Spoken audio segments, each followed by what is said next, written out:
Welcome to the Medical Crime series. In this episode we look at doctors who kill. My name is Wendy Hesketh and I'll be considering 3 cases today. Dr Harold Fred Shipman, an English doctor, is believed to be the most prolific serial killer in modern British history. Here we compare his killing of his patients with 2 other doctors in England at around the same time. This video discusses why there was a different verdict in the other 2 cases. On 31st of January 2000, a jury found Shipman guilty of the murder of 15 of his patients and with forging the will of one of his victims. Shipman was sentenced to life imprisonment. A later public inquiry into his criminal activities found that he had murdered at least 215 patients, with the approximate total number of victims likely to be 250. Shipman protested his innocence until his death by suicide on 13th of January 2004, a day before his 58th birthday.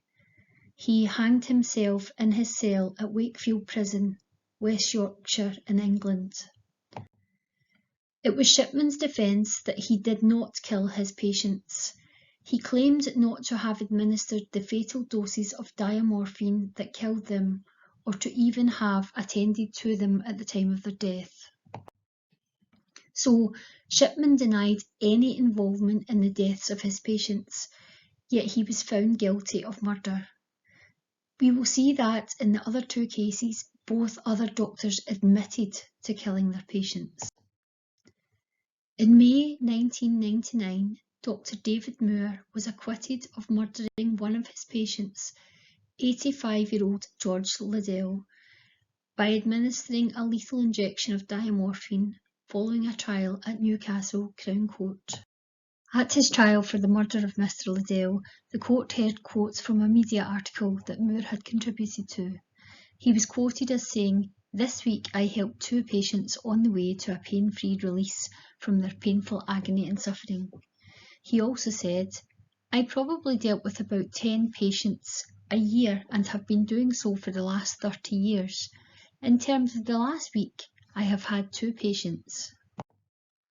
Ultimately, although Dr Moore admitted to deliberately ending the lives of 300 patients, a number that is higher than Shipman's estimated death toll of 250 people, he was not convicted of murder.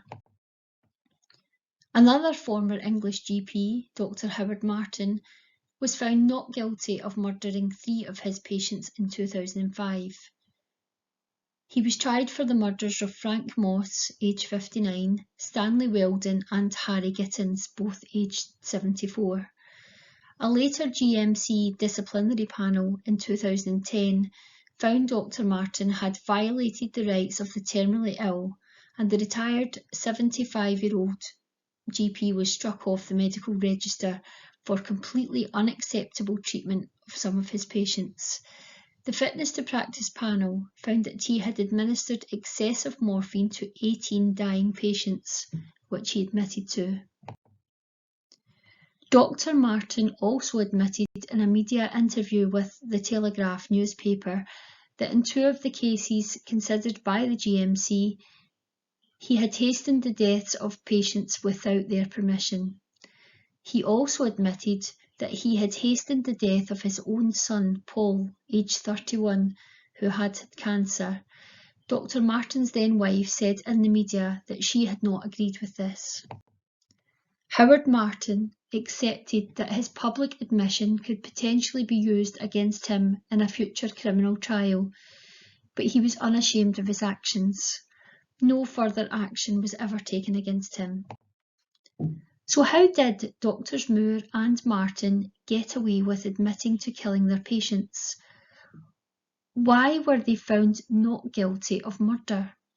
After all, Moore effectively admitted to killing at least as many people as Shipman had, yet he walked free from the court the same year that Shipman was convicted, and both trials were held in the north of England. Euthanasia is illegal in the UK, regardless of the consent of the patient. Deliberate killing, even by a doctor, to a terminally ill patient is regarded as murder in the UK. However, doctors have a special informal defence known as the doctrine of double effect. The doctrine of double effect allows doctors to administer a potentially lethal dose of pain relief or sedation medication if their intention is to relieve pain and suffering, not to kill, even if they know that this will result in the death of the patient. All three doctors brought about the deaths of their patients with a lethal dose of diamorphine. Only Shipman was found guilty of murder. The doctrine of double effect was used as an effective defence in the cases of Drs Moore and Martin, who both admitted hastening the deaths of their patients. Shipman, on the other hand, could not avail himself of this defence because he did not admit to killing his patients. Since the prosecution was able to establish that Shipman had in fact administered a fatal dose of diamorphine, he was found guilty of murder in the absence of any defence. Doctors who administer a fatal dose with the intention to relieve the pain and suffering can only avail themselves of the special defence or doctrine of double effect if they admit to causing the patient's death. The doctrine can only be used in the context of the doctor-patient relationship, so Howard Martin should not have been allowed to use this defence for killing his own son. This doctrine was introduced by the judge Patrick Devlin in the case of Dr John Bodkin Adams, another English GP tried for the murder of his patients involving lethal doses of opiates. Like Shipman, he was also charged with forging the will of one of the deceased. Bodkin Adams admitted prescribing morphine to his patients, but held the view that doctors could not be found guilty of murder.